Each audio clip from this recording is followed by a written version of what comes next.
Hello, I'm Eddie O'Sullivan, and this is This Week in the Italian Campaign. In This Week in the Italian Campaign, the second attack across the River Trigno in November 1943, with my special guest, Richard O'Sullivan. But first, a roundup of other events that took place in Italy 80 years ago this week. On the 1st of November 1943, the 15th Air Force is activated in Foggia. Its commander is General James Doolittle. General Carl Spaatz is made overall US Army Air Force Theater Commander. The 15th Air Force will involve 1,500 aircraft and 50,000 personnel. On the 6th of November 1943, Hitler appointed Field Marshal Albert Kesselring Commander-in-Chief in Italy and of Army Group C. This was a new formation that included all German forces in the country. General Erwin Rommel was made General Inspector of the Western Defences and left Italy. Kesselring ordered German forces to hold southern Italy for as long as possible. On the 2nd of November, patrols from Britain's 10 Corps reached the Garigliano River after breaking the western section of the Barbara Line. To its right, the US 6 Corps started crossing the Volturno River for the third time on the 2nd of November. 2 days later, it reached the outskirts of Venafro. On the morning of the 5th of November, Britain's 13 Corps captured Isernia for the 8th Army. The town was a critical transport hub in the Apennines on the route from Foggia to Rome. The main blow against the Barbara Line east of the Apennines will be dealt by the 5th Corps commanded by Lieutenant General Charles Orfrey. It involved the 78th Division on the right and the 8th Indian Division on the left, taking strong points west of the River Trigno. The 19th Brigade of the 8th Indian Division began the attack at 3:45 on the morning of the 2nd of November. This was its first major operation in Italy. The Frontier Force Rifles crossed the Trigno as the supporting barrage burst on the ridge ahead of them. Their objectives were the village of Tofilo and Monteferrano, 300 meters above the river valley. Approaches were mined and booby-trapped. A mortar fire covered the minefields. There were snipers in buildings. The Indians were met with showers of grenades. The battalion was held up short of its objective. When dawn broke, the Essex Regiment began to cross the Trigno. It pushed through a German counter-barrage and climbed towards Tufilo under machine gun fire. The forward companies reached their first objective, but mounting casualties forced the Essex Regiment to withdraw. That afternoon, paratroopers counterattacked against the Frontier Force Rifles and were repulsed. After nightfall, the Punjab Regiment joined the Frontier Force Rifles in a new assault. Paratroopers counterattacked at once, and the Rifles withdrew. A third attack was launched on the night of the 3rd of November, reinforced by a company of Maharata machine gunners. There was strong resistance, but the Germans were already starting to leave. It was not until the following night that patrols discovered that Tufilo was empty and the front was open. In the east, the second attack on the Barbara line around San Salvo was led by 36th Brigade, with the 6th Battalion of the Royal Inniskilling Fusiliers known as the Skins attached. Supported by the Royal Tank Regiment, the attack began at 4:30 on the morning of the 3rd of November. The Royal East Kent Regiment, known as the Buffs, was deployed on the right, while the Skins advanced following the line of the road from the Trigno to San Salvo. The advance was preceded by Bofors and Oerlikon anti-aircraft guns firing tracer horizontally. A Skins Lieutenant Percy Hamilton from Dublin, who was commanding a platoon, described the start of the attack. We had been given a rum ration of 2-pint bottles per platoon. My lads had decided to have theirs on the start line. I gave each fellow who wanted a swig out of the bottle. When the barrage opened, there was a flicker of flame across the whole skyline behind us. The tracer firing on the left was so bright as to make it dangerous. After a few hundred yards, we came to a ditch running across our line of advance. After the ditch, there were vines. Luckily, they were not booby-trapped. We knew that we must be getting near the objective, but there was nothing to be seen as dawn broke. There was a steady fire of small arms from Jerry. We were lying there wondering what to do next when we heard a rumbling behind us and slightly to our right. It was our tanks coming up. Just as the tanks passed us, there was a shout from the left and we saw C Company charging from the vines. We got up and joined them, and in a moment were running towards a hill about 150 yards ahead in a disorderly mob shouting, "Come on, the Skins!" By 9 o'clock, the Skins and Buffs had reached San Salvo as German tanks and infantry were pulling out. A counter-attack involving tanks was launched north of San Salvo at 4 o'clock in the afternoon and repulsed. The Barbara line was broken on both sides of the Apennines, but more lines had been prepared that would take 6 months to break. On the 6th of November, Fogs Captain Laurie Franklin Vale wrote to his wife Olive in the UK. The previous day he had visited the grave of John Glennie, one of his platoon commanders who had been killed in the battle. I got a shock when I saw a few yards away the grave of Sergeant Farbrother. He was wounded in the attack on the Trigno, and I spoke to him the following morning as he was being brought in by stretcher, and he said he was not feeling too bad, hence I thought he would recover. However, he had to have both legs and arms amputated, so it was the best thing under the circumstances. Honestly, Olive, it is a simply ghastly business. You just cannot conceive at home how bad it is. Good life after good life goes. Men who have been out here all the time say that the fighting here is very much worse than in North Africa or Sicily. They said I put up a finer show that night. It was well known how attached I was to John, and they were all saying they knew how upset I was and how sorry they were for me. I do hope some letters arrive soon, darling. I'm just dying for news of you and Valerie. All my love, precious. I do miss you terribly. Your loving husband, Lawrence.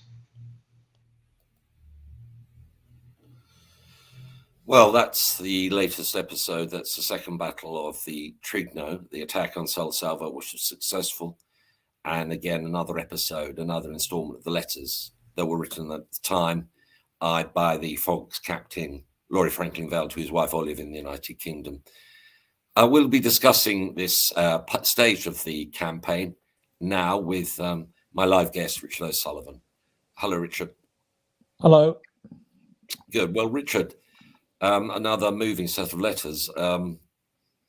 Last week, we heard Charlie Lawson talking about the letters that his uncle's family, he was John Glennie mentioned in that section, that was sent him by Laurie Franklin Vale.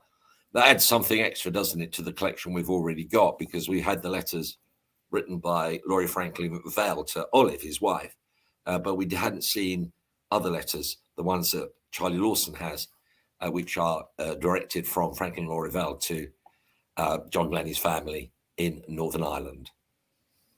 Yes, indeed. The letters, the quantity of letters we've seen already is over 50 from August 1943 to May 44, extensively written, and in this period especially moving, and his recounting of the battle near the River Trigno on the 27th, 28th of October, and then the consequence, some of which you just read out now, his letters of the 4th and the 6th of November, noting his he returned to the battalion on the 4th of November, and his letter that you just read out there, or the clip of the letter, was written on the 6th. So when he got back to the battalion, and then he visited the final resting place of John Glennie, seeing Sergeant Farbrothers' final resting place as well. Well, not final resting place, of course, they were reburied at the Commonwealth War Graves Cemetery later. In the Sangro. And this is an interesting experience because the story of the Second World War is evolving as more and more of these documents emerge, and they all tell us something different, something additional that is more than you find in a conventional military history, which is the strong emotions, the very close connections, and the feelings of grief that an officer like Laurie Franklin Vale had for his 20-year-old platoon commander, who formed a very close connection with. He's now dead.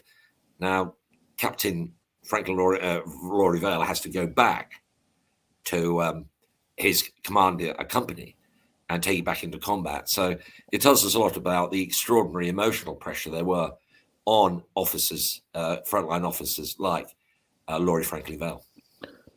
Yes, I mean, if you read the letters, and you've read some out there, you would, in our modern parlance, say he's close to breaking point, you suggest, in those tones of reference that he makes to the agonies of his vision and thoughts at that time. But of course, in the next 30 days, Laurie was taking his company back into battle. He had been, because of the losses in the fogs during this period, he became temporarily, at this stage, a company commander. He was back into battle again at the Sangro River within 30 days. And the letters we see in the future, a renewed vigor, not enthusiasm, but he was back to what you might say his best in this role as company commander, and working with his team of Fusiliers. It was quite amazing how the metamorphosis in our modern society, you would find this difficult to believe, but when I say modern society, I'm not modern day. But no psychotherapy, no, no mental health treatment. I mean, I'm not sure if I think he was relying on willpower and probably a bit of rum. That's what they survived on, and a bit of food. Incredible. Anyway, somebody else was mentioned in that package, and that was Percy Hamilton, Lieutenant Percy Hamilton. Tell us a little about him and about the document, the account that he left, that we have on our website, www.irishbrigade.co.uk. Yeah, as you say, there's sort of layering of history. As you know, when I was growing up, you would read the top-down version of the history, and it continues to the current day. Now we have, through the last few years of our own specific research, Franklin Vale's letters, Laurie Franklin Vale's letters, and in the case you've mentioned, Percy Hamilton, Lieutenant Percy Hamilton, our Royal Enniskillen Fusiliers officer. We came upon this memoir written soon after the events, we believe. We're not certain when, but it could well have been within a few months of the actions been described in North Africa and Italy. Percy Hamilton was a bank employee in Dublin. He was born in the southern central area of Dublin City, and in 1940 went to Northern Ireland and enlisted with the Royal Ulster Rifles initially, but he was commissioned into the Royal Enniskillen Fusiliers. His younger brother, Hans Hamilton, actually stayed with the Royal Ulster Rifles. He was slightly younger and joined up soon after. And actually his brother Hans was airborne D-Day in Normandy on the 6th of June 1944. So two brothers, Percy Hamilton himself, the man we speak about, his son lived near me in Windsor, and about 10 years ago, in fact, almost at the same time as we came across the family of Laurie Franklin Bell in Australia, I was in touch with David Hamilton, his son, who shared this long narrative of Percy Hamilton's journey from Dublin in 1942 into 43, when he joined up with the Irish Brigade in Tunisia, and through the Sicilian campaign into the Adriatic campaign. And I'm going to say, unfortunately, the letters or the memoir that you've just read from Percy Hamilton's comes to an end at the Second Battle of San Salvo. So we know what Percy did afterwards, because he was awarded a military cross at Lake Trasimeno, but we haven't got this exact detail that we rely upon for this account. No. Percy Hamilton was, again, he's part of a forgotten community, which is people who were born in what is now the Republic of Ireland, but of Protestant heritage. And when the United Kingdom of Great Britain and Northern Ireland existed before the partition in 1922, very substantial populations of Protestants, sometimes of Scottish or English descent. I suspect Hamilton is originally Scottish. And they were a very distinct, very proud community. And he went to Campbell College in Belfast, which is the grammar school, actually, that Charlie Lawson went to, which is a kind of elite school, secondary school, taking people and putting them into university for people from a Protestant background. And the other thing about Percy Hamilton's account, and you can find it on our website, that his is a more of a vulgar version. It's almost like a fighting man's account of the war, with the story that he told quite typically. He's talking about giving the slug of rum to the guys before they went. He said he started at the start line rather than after, as they were going to attack. So they were giving it at that point. So they had a slug. I don't think that would have altered their mood very much. I think it would have taken more than a mouthful of rum to get me in the mood to do what they did.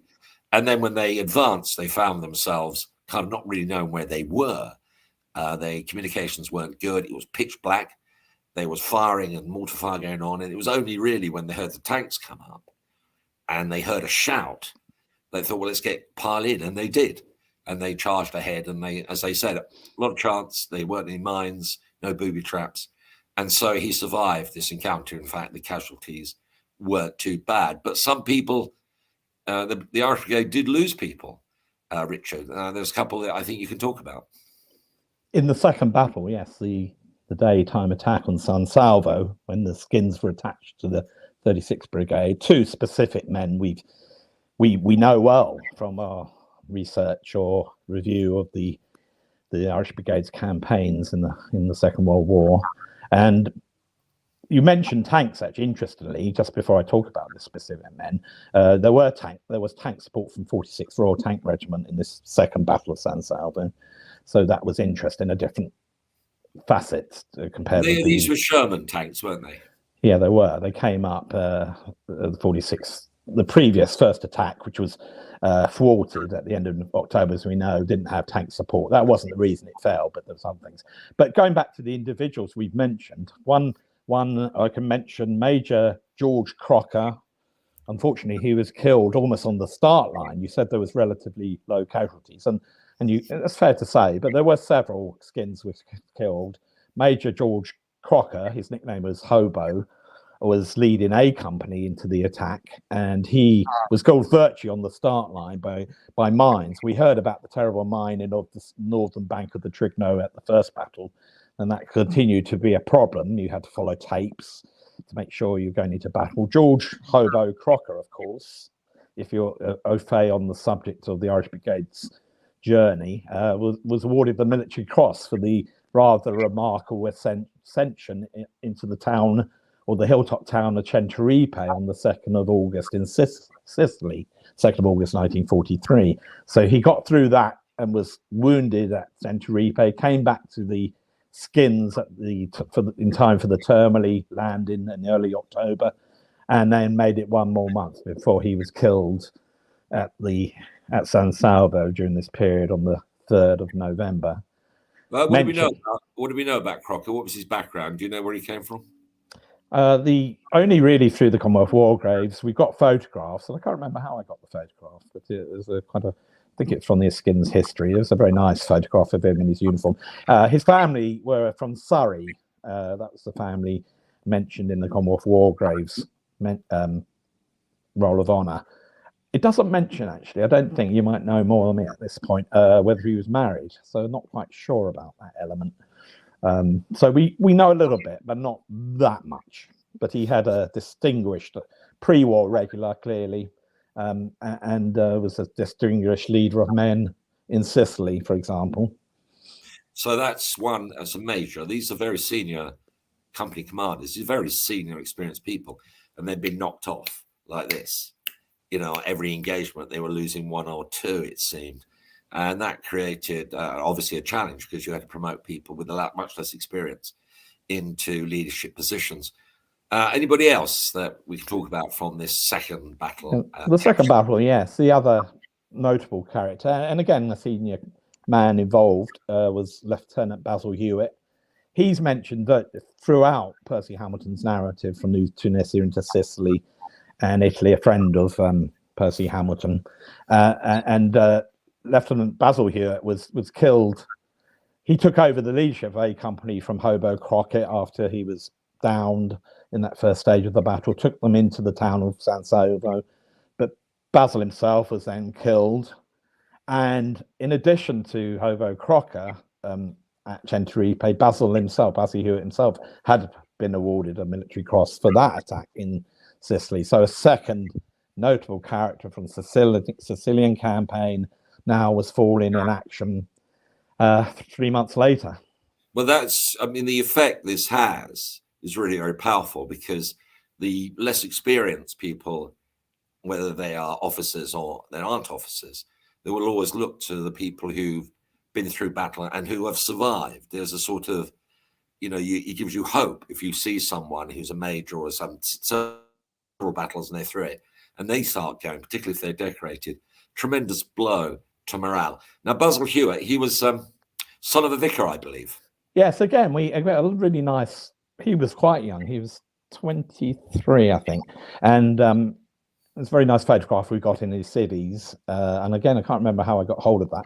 But anyway, the only thing that we know really, again, through the Commonwealth war graves, the son of a vicar in Eastbourne, I think the address that is referred to. I don't know more than that. I think he's referenced as having a degree from Oxford University as well. That's another thing to mention. So seeing his age, 23, he must have got his degree very well. I'm trying to work out the logistics of how he did get his degree, but it's referred to in his Commonwealth war graves entry that he was an Oxford graduate. Yeah, I mean, what happened, I think there was an officer training formation in the universities, not just Oxford and Cambridge. And so you would go and start your studying, do your officers training, and then basically get transferred into the army as quick as people could. And we're going to come across more examples of that as we continue to tell the story of the Italian campaign. Now, there was another grievous loss for the brigade at this time, not exactly in this part of the battle, more during the first battle. But that was Kevin O'Connor from the London Irish Rifles. Can you tell us a little bit more about him? Yes, he was attached to the London Irish Rifles, the 2nd Battalion London Irish Rifles, during the period early in the year when they had lost many officers. So he took them through Sicily, second in command of the 2nd Battalion, and was felt to be a prospective battalion commander at some point. So his major, Kevin O'Connor, he was educated. He was attached from the King's Own Yorkshire Light Infantry, as mentioned, and he was killed on the night of the 27th, 28th. My father, our father, Edmund, refers to Kevin as a very nice man, and his headstone refers to him as a gallant gentleman. My father had good feelings for him, it seemed, in his notes, although he referred to him. I didn't quite work out how his mind worked, but that's a later review of his memory. Connor is, Catholic aristocracy. Well, I joke about it, but he went to Aberforth and then Cambridge. And I think the feeling was that he was being prepared to take over command of the London Irish Rifles. At this time, the command was in Harry Rogers was commanding London Irish 2nd Battalion, but he went sick at the end of the year. And I think Kevin and people assumed that Kevin O'Connor would take over, a regular, someone had proven himself in battle, and he was gone too. So anyway, the story continues, and this sequence of chronology we tell gives you a sense of how demanding it all was, because the Trigno battles, 2 of them as far as the Irish Brigade were concerned, are just setting the scene for the Sangro battle, which we'll come back to in a future episode. So, Richard, thank you very much for joining us. Great insight and background to the Irish Brigade and what it did. So thanks very much, Richard. Thanks. All right, well, that's it for this week. We will be back next week with another edition of This Week in the Italian Campaign. Just to point out that you'll see scrolling at the bottom now is a reference to the conference that we're doing in the sorry, that's not the right one. We're doing a conference in Inniskilling on the 11th of November, and we will be telling the story of Irish regiments, in particular in the Italian campaign in 1943, with special reference to the Royal Inniskilling Fusiliers. That's next Saturday, starts at 9:30. There's still a couple of places left if you wish to book it, and I'll be there with some really fascinating people connected to the Irish Brigade and Irish regiments in the Second World War. Anyway, that's it for today. So until next week, it's goodbye, good luck, and God bless.